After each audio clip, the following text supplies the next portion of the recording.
During the summer, while the politicians here at the European Parliament were all enjoying their summer holidays, the European Commission took a decision to institute a boycott against companies and organisations who operated outside the Green Line in the Palestinian territories.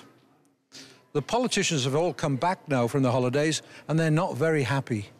First of all, the timing of this all is very unfortunate, I think. I don't think it's a coincidence that they did this during the summer when there was not really going to be a discussion about this, of course. And there needs to be a discussion because this is something very controversial. We have really questions about all this.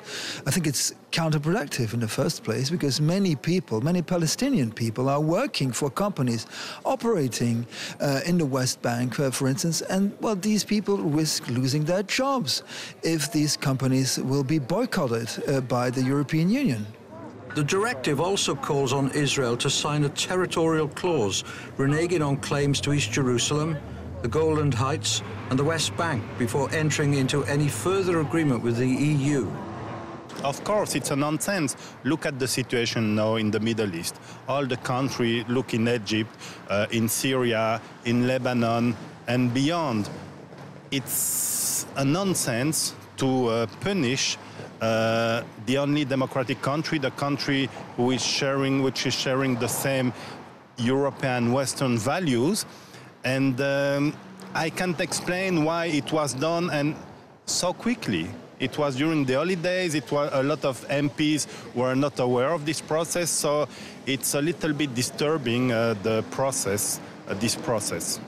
So how do you hope to influence politicians and get this decision changed? We try to do it, and hopefully we are not alone, because a lot of MPs are against those EC guidelines. I will just quote Chairman of the Foreign Affairs Committee of the European Parliament, Mr. Elmar Brok, who said that he disagrees with this, and also, and it's very important for the European Union, for us, that we need Israel, we need to work with Israel regarding, for instance, the Horizon 2020 research and development program. We need to collaborate, to cooperate with them, because they can bring a lot to this program. Just to remind, Israel, which is a very tiny country, has more companies on the high-tech stock exchange market, on the NASDAQ. Israel has more companies than all the European Union countries together. So Israel can bring a lot with technology, with biotech, with other field, technological field and economic field.